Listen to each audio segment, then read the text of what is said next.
तो शंखनाद के साथ कांग्रेस का ये घोषणा पत्र जो है वो जारी हो चुका है।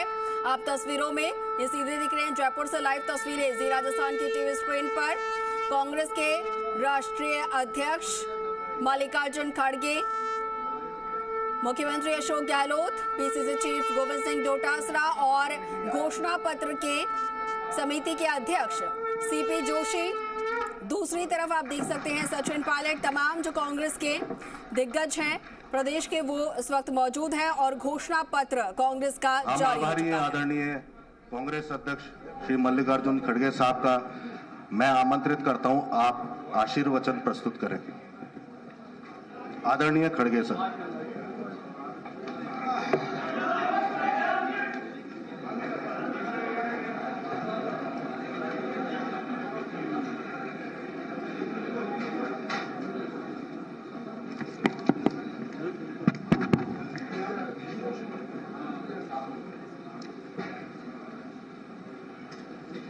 आज के इस घोषणा पत्र जो हमने जारी कर रखा,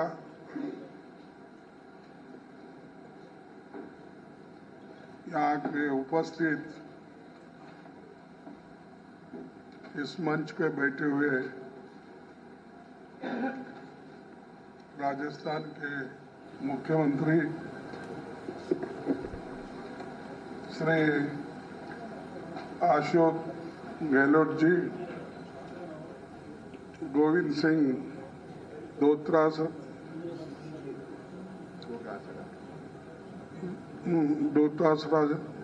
ये इतना डिफिकल्ट क्यों रख लिया? आप तो सिंह है बस है, गोविंद सिंह ही बस है, तो उसी से पहचाना जाता कौन है क्या है, फिर ये क्यों? सीपी जोशी जी, जयराम रमेश जी, मुकुल वासनिक जी, सचिन पायलट जी, प्रमोद तिवारी जी, जितेंद्र सिंह जी, मोहन प्रकाश जी, नासिर हुसैन जी और इस मंच पे बैठे हुए साथियों, और यहाँ पर जो हमारे पार्टी के अन्य नेता है और खासकर इस समारोह में घोषणा पत्र डिक्लेरेशन में उपस्थित मेरे मीडिया के भाइयों, अभी इस घोषणा पत्र में क्या है इसका हमारे पीसी जोशी साहब ने पूरा आपको बताया। सीपी जोशी साहब जितने मेन पॉइंट्स थे वो सभी उन्होंने माध्यम के साथ सामने भी रखा और यहाँ उपस्थित सज्जनों के सामने भी रखा। जो काम हमने पहले किया वो भी उन्होंने बताया और जो करने जा रहे हैं वो भी उन्होंने बताया। तो मेरा काम बड़ा आसान हो गया, क्योंकि जो कुछ बोलना था उन्होंने बोला, जो कुछ बचा कुचा था तो चीफ मिनिस्टर बोल दिए। तो इसीलिए ऐसे ज्यादा वक्त मैं आपका लेना नहीं चाहता, क्योंकि मेरे को फिर उदयपुर यहाँ से निकलना है। मैं एक ही बात कहूंगा कि ये राजस्थान कांग्रेस का मजबूत गढ़ है। आज से नहीं, 1926 में कांग्रेस पार्टी ने पहली बार सेंट्रल लेजिस्लेटिव असेंबली के घोषणा पत्र जारी की थी। तब से ही हम वही वायदे करते हैं जो पूरा कर सके, जिसे अमली जामा पहना जा सके। तो हमारे जो वायदे हैं वो बिल्कुल अनुष्ठान लाने के लायक भी है और अनुष्ठान में हम लाए हैं।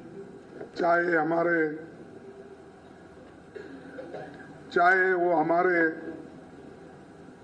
राज्य के हो, सेंट्रल गवर्नमेंट के हो, या कोई भी कार्यक्रम हमारा हो, उसमें हम जो वायदे करते हैं उसको निभाते हैं। अभी यहाँ जो पिछले का घोषणा पत्र था, अशोक गहलोत जी ने और पूरे कांग्रेस के नेताओं ने मिलके उसको जारी किया। 95% प्रॉमिसेस उन्होंने फुलफिल किया। अगर एक मैनिफेस्टो में कही हुई बातें अगर 90% कोई पार्टी करती है तो ये बहुत बड़ा अचीवमेंट राजस्थान के लिए भी है और बहुत बड़ा अचीवमेंट कांग्रेस पार्टी के लिए भी है। तो ये एक तरफ हमारा है। दूसरी तरफ हम जो सेंट्रल में भी हमारी गवर्नमेंट जब थी 10 साल हमने जो गवर्नमेंट चलाई, उसमें महत्वपूर्ण मुद्दे हमने जनता को सुलझा के दिया। जो लोग जिनके पास गरीबी और जिनको खाना नहीं मिलता था, बच्चों को उस कोई प्रोटीन की व्यवस्था नहीं थी और सबसे ज्यादा बच्चे ये प्रोटीन के कमी की शिकार कहाँ है बोले तो गुजरात में है। आप देखिए, आप वो बाकी का नहीं पढ़े, अपना जो ठीक था उतना पढ़े, लेकिन दूसरे की कमी क्या है वो नहीं पढ़े। गुजरात में बहुत से कमियां हैं। जिस जगह से कम 13 साल 13.5 साल एक व्यक्ति चीफ मिनिस्टर रहा, वही व्यक्ति इस देश का प्रधानमंत्री 10 साल रहा, वो अपने ही स्टेट में नहीं कर सका। वजह क्या है कि कमिटमेंट नहीं है। जिसके पास कमिटमेंट है, गरीबों के लिए दर्द है, वो लोग किसी न किसी हालत में करते हैं। जब हम मनरेगा स्कीम लाए थे तब बहुत से लोगों ने टीका की, बीजेपी के लोग भी टीका किए, आर्थिक दृष्टि से जो एक्सपर्ट थे वो भी टीका किए। ये कहां से लाएंगे, कहां देंगे, ये नहीं होने वाली बात है। ये सब आप सुने होंगे, देखे होंगे, लेकिन श्रीमती सोनिया गांधी जी ने करके दिखाया, मनमोहन सिंह जी ने करके दिखाया। यहाँ तक कि कई स्टेट में इसका पालन करके फ्री में राशन देने का काम शुरू किया और उससे जनता को एक बल मिला, शक्ति मिला। यानी जब आपके हाथ को काम मिलता है तो आदमी अपने स्वतंत्र जीवन चलाता है। और इसी मनरेगा को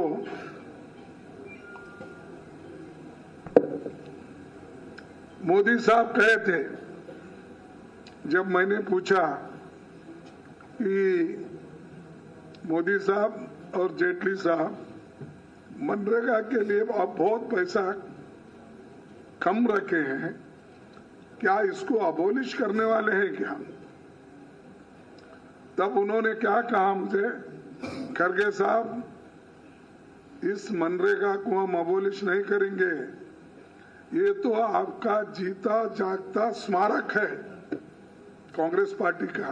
पीएम ने खुद ने कहा था। हाँ, पीएम ने खुद ने कहा, उन्हें ही कहा था जब कहा तुम्हारा जीता जागता फेल्यूर का ये एक स्मारक है, इसको मैं निकालता नहीं और पैसे दूंगा बोले, और थोड़े पैसे रख के बजट में, बाद में उनको जब सारे लोगों का, सारे स्टेट से जब प्रेशर आया, उसको बढ़ाना पड़ा। यानी खुद को उनको मालूम नहीं ये नरेगा चीज से कितने लोगों को फायदा होता है, कितने लोगों का पेट भरता है, कितने लोग जो पहले भूखे पेट सोते थे वो खाना खा के सोने लगे, जिनको काम नहीं मिलता था वो काम सरकार ने देने शुरू कर दिए। तो ये हमारा अचीवमेंट है। उसी ढंग से दूसरा कि फूड सिक्योरिटी एक्ट, इसको भी जब हमने लागू करने की कोशिश की तो बहुत से लोग टीका करें, इतना पैसा कहाँ लाएंगे, एक तरफ नरेगा, एक तरफ ये अपना फूड सिक्योरिटी, ये सब बहुत न होने वाली चीजें बनी। वो भी हमने करके दिखाया, उसको भी बहुत कुछ उन्होंने कहा। फिर बच्चों के एजुकेशन के लिए उन्होंने कंपलसरी एजुकेशन, हर बच्चे को शिक्षा मिलना चाहिए, ये जो एक्ट बना के हमने दिया वो भी उस वक्त उन्होंने टीका की। ऐसे बहुत से चीजें हैं जिन पर कांग्रेस के काम पर उन्होंने टीका करते ही रहे और वो खुद कुछ नहीं करे। हमको गालियां देने का छोड़ के दूसरा काम उन्होंने कुछ नहीं किया, लेकिन खुद ही बोलते हैं गालियां तो हमको देते हैं, राहुल गांधी जी को देते हैं, अब इनको भी शुरू करे हैं अशोक को भी देने का, और दूसरे हर स्टेट में जाते हैं तो वहाँ के नेताओं को बोलते हैं। मेरे को तो बहुत बार बोलते हैं कि मेरे बाप को भी गालियां दी इन्होंने, मैं क्यों दूं? बाप बेचारे, उनके बाप पिताजी कब गुजर गए, क्यों गुजर गए, वो तो पॉलिटिक्स में नहीं थे, उनको बोलने का मेरा तो कोई ये नहीं बनता, अधिकार नहीं बनता। उनके पिता को बोल के मैं कहाँ जाऊं? मैं तो अपनी माता को 75 इयर्स पहले खो लिया। मैं जब 7 साल का था तब मैं, मेरी बहन, मेरी माँ, मेरा चाचा सब जल के खाक हो गए, मैं बचा एक, और मेरे पिताजी, 2 ही लोग बचे हमारे घर में, 2 ही लोग। अब तक जिंदा हूं मैं, 82 हो गए, अब तक जिंदा हूं। ये किस लिए कह रहा हूं? हम किसी को ऐसा बोलते नहीं, लेकिन ये झूठों का सरदार हमेशा हर बात ऐसी बोलते रहते, हर बात ऐसी बोलते रहते, ये बड़ा मुश्किल हो गया। जुमलेबाजी वो तो शाह के लिए छोड़ी छोड़ी, तो ये ऐसा, यानी जो हमारे मुंह में नहीं रहता वो हमारे मुंह में डाल के लोगों की सिंपैथी वो लेने की कोशिश करते, ये अच्छा नहीं। आप पॉलिटिक्स में हो, आप क्या किए आप बोलिए, आप क्या नहीं किए हम बोलेंगे। अगर लोगों को पसंद आया तो लोग स्वीकार करेंगे, अगर नहीं आया तो छोड़ दो उसको। तो उन्होंने वो भी मुझे बदनाम करने की कोशिश की। आप पढ़े होंगे, करगे जी ने मेरे पिताजी को भी नहीं छोड़े, वो पहले ऐसे नहीं थे, यानी वो भी एक, यानी ऐसे नहीं थे, कोई इनको सिखा रहा है इसलिए बोल रहे। खैर जान दो, लेकिन मैं इसलिए बोलना पड़ा मुझे, हम जो गारंटीज सेंट्रल गवर्नमेंट में भी कहे थे, जैसा कि मनरेगा का, फूड सिक्योरिटी का, आरटीए का, और हमारे एजुकेशन का, हेल्थ मिशन का, ये सब हमने किया। और वही काम गहलोत जी ने अपने सरकार में बहुत सी चीजें, सेंट्रल गवर्नमेंट को तो उन्होंने अनुष्ठान में लाया, लेकिन बाकी के भी नए नए स्कीम उन्होंने दिया। अब जो पढ़ के उन्होंने बताया, जैसा कि अपने लोगों के लिए जो सेहत के लिए आरोग्य के लिए 25 लाख का कुछ था। चिरंजीवी योजना में मुफ्त इलाज की राशि पहले 25 लाख थी, अब वो बढ़ाकर 50 लाख की।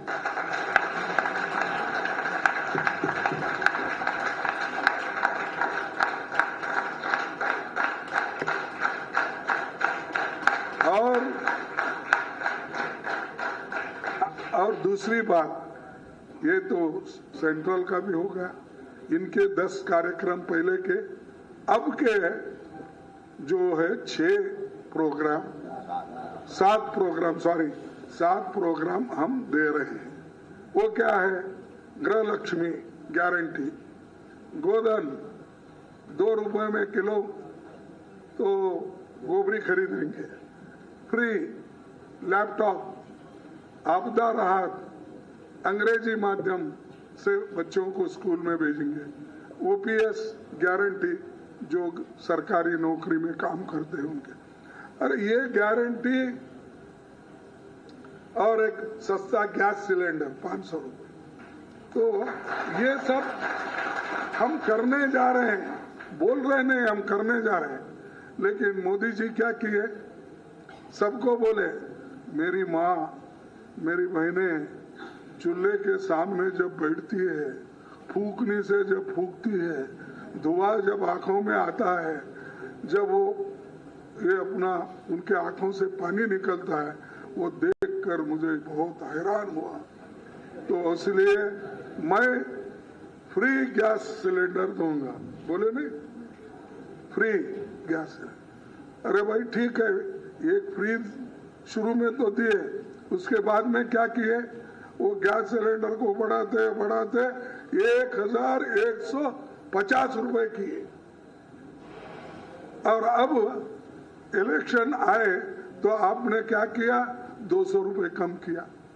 अरे हमारे जॉब से तो आपने पहले निकाल लिया, कम से कम ये 450 रुपए था, तो 450 कहाँ और 1150 का।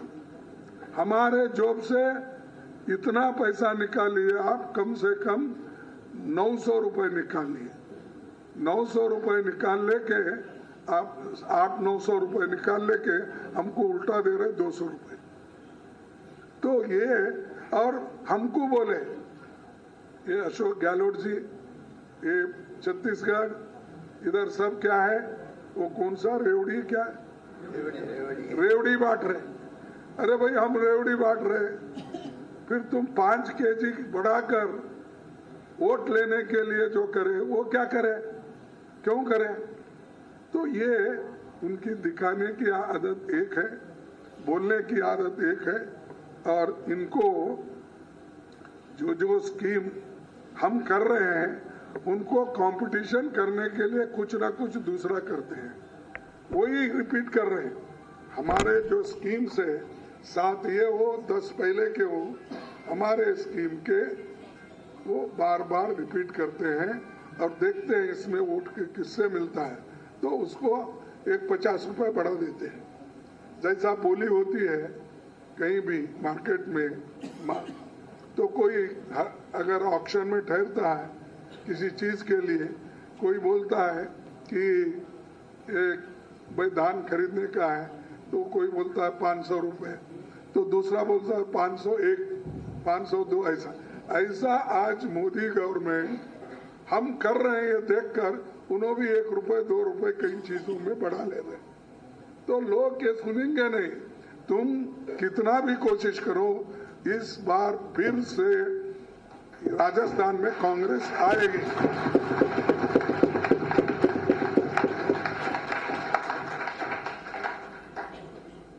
अब हम ये भी करेंगे, जैसा कि जोशी साहब ने बोला, देखो भाई सिर्फ राजस्थान के लिए नहीं, सारे हिंदुस्तान में हम जाति जनगणना करके रहेंगे। अगर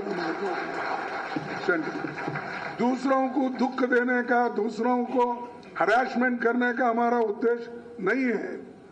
जो गरीब लोग हैं, गरीब तबके के लोग कहाँ ठहरे हैं, किस जगह पे है, आर्थिक दृष्टि से वो क्या है, और उनको जमीन कितनी है, पढ़े लिखे लोग कितने हैं, और ये सारी चीजें दुनिया को मालूम होना।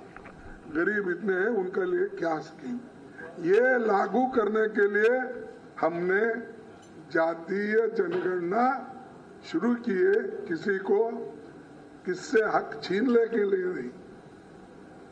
जो गरीब लोग हैं उनको कुछ देने के लिए हमने ये शुरू किया।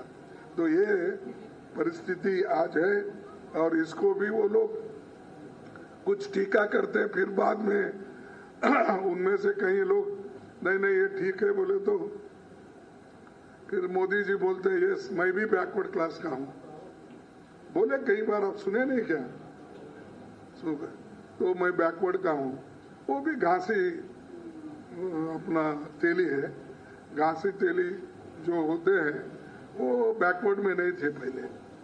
वो जब चीफ मिनिस्टर बने आहिस्ता से वो उसमें डाल दिए बैकवर्ड लिस्ट में। अब क्यों डाले वही भी, आप बैकवर्ड के बारे में कुछ नहीं समझते ना, समानता सबको बोलते हैं, तो आप करें क्या, अपने ही कम्युनिटी को गुजरात में काशी तेली बोल के बनाकर उसको बैकवर्ड में गपचुप डाल दिए।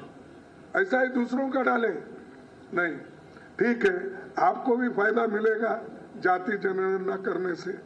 अशोक साहब उनको भी दे दो जरा, ये जाति जनगणना में अगर उनके लोग पीछे हैं तो सब लोग आप बैठ के सोचिए। फिर उसके बाद उनके जो कानून थे युवाओं के लिए, हमने 10 लाख रोजगार के मौके बनाएंगे। तो राजस्थान में जो युवा है अनएम्प्लॉयड है उसको हम 10 लाख नौकरियां 5 साल में देंगे। नहीं तो आप बोलेंगे खड़गे साहब आए डिक्लेयर करे कल से दो बोलेंगे। इसको प्लान करके 10 साल में 5 साल में 10 लाख नौकरियां देंगे, उसमें से 4 लाख नौकरियां सरकार में है। और ये सब निर्णय हम लेंगे, हमारी कैबिनेट जो चुन के आएगी नई कैबिनेट उसमें ये सब इम्प्लीमेंट करेंगे। मैं बार बार ये कहता हूं कि वो लोग झूठे हैं, हम ठीक करते हैं, इसलिए बोला कि 2-3 मेरे सामने 4-5 उदाहरण है। मैं बोला उन्होंने 15-15 लाख का वायदा किया था, वो तो मिला नहीं मिला। फिर 2 करोड़ नौकरियां हर साल देने का वायदा किया, मिले नहीं। किसानों को उन्होंने डबल आमदनी करके 2 गुना आमदनी करके देता हूं बोले, मिला। तो ऐसे है। उसके बाद खाद्य गोबर ये सब ये जो औषध है ये सबको उन्होंने ये कहा कि मैं सब्सिडी देके गरीबों की गरीबी हटाऊंगा, किसानों की हटाऊंगा। उसके बजाय उन्होंने गरीबों को तकलीफ देने का सोचा।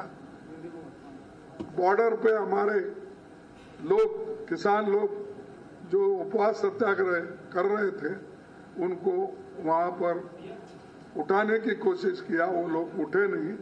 तो कम से कम उस एजिटेशन में 750 लोग मर गए और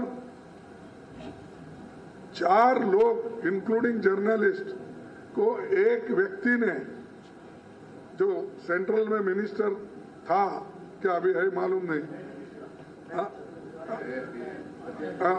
तो उसने उसका बेटे ने तो किसानों के ऊपर जीप चढ़ा दिया, कुचल दिया। तो फिर किसानों की भलाई कहाँ है? एमएसपी वो भी नहीं है। तो इसलिए मैं बोला मोदी साहब आप झूठ के ऊपर झूठ क्यों बोलते हैं, आप झूठों के सरदार है, ऐसा मैं बोला। उन्होंने सब छोड़ दिए। हम हम ये प्रूव करके बताए। अब हमारा प्रूव करने दो। हम 95 बोले हैं, इसमें कोई कमी है तो बोलिए। कर्नाटक में हम कहे थे 5, वो हमने करके दिखाया। अब तेलंगाना भी हम बोले हैं, करके दिखाएं। हम जो कहते हैं वो करके दिखाते हैं। इसीलिए मैं ज्यादा न कहते हुए इतना ही कहूंगा कि इस जो राजस्थान घोषणा पत्र है 2023 का और इससे पहले का भी, सब लोग ये मानते हैं कि राजस्थान में जो कांग्रेस कहती है वो करके दिखाती है। तो हम करके दिखाने वालों में से है, फिर दिखावा करने वाले नहीं है। तो इतना कहते हुए मैं थोड़ा सा समय लिया, इसीलिए मेरे पत्रकार मित्रों को, फिर आपको सबको धन्यवाद देता हूं कि मुझे बुलाए और इस जो राजस्थान घोषणा पत्र का आपने जो मुझे उद्घाटन करने के लिए या रिलीज करने के लिए आपने कहा, तो ये मैं बड़े हिस्से किया हूँ। इसीलिए कांग्रेस के नेताओं से मैं कहूँगा, जब आपकी पहली कैबिनेट मीटिंग होगी, ये सारे विषय उसमें आना चाहिए।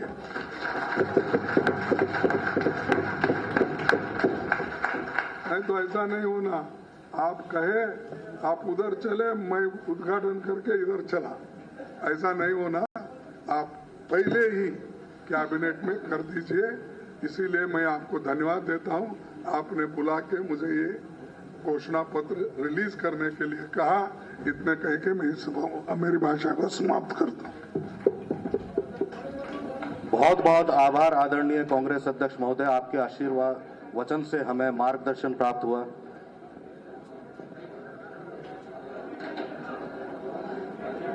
ये घोषणा पत्र जो है वो जारी हो चुका है और कांग्रेस के राष्ट्रीय अध्यक्ष मल्लिकार्जुन खड़गे ने घोषणा पत्र जारी किया और इस दौरान मुख्यमंत्री Ashok Gehlot, CP Joshi, Sachin Pilot, PCC chief Govind Singh Dotasra, तमाम दिग्गज नेता मौजूद रहे हैं। अब एक एक करके घोषणा पत्र में क्या कुछ प्रमुख बातें जो है वो शामिल की गई हैं, इन पर जरा हम बात कर लेते हैं। तो देखिए, सबसे पहले किसानों पर जो है काफी ज्यादा फोकस रहा है। किसानों के लिए स्वामीनाथन कमेटी की सिफारिशों के मुताबिक एमएसपी कानून लाया जाएगा। इसको लेकर सबसे बड़ी जो घोषणा है किसानों के लिए की गई है। चिरंजीवी बीमा की अगर बात की जाए, चिरंजीवी बीमा योजना जिसके तहत अब तक की राशि जो है वो 25 लाख थी, लेकिन इस घोषणा पत्र में इस राशि को बढ़ाकर 50 लाख रुपए किया जाएगा, इसके बात कही गई है। इसके अलावा अब जाते हैं किसानों के बाद जो सबसे ज्यादा फोकस है हेल्थ सेक्टर पे और फिर युवाओं पर किया गया है।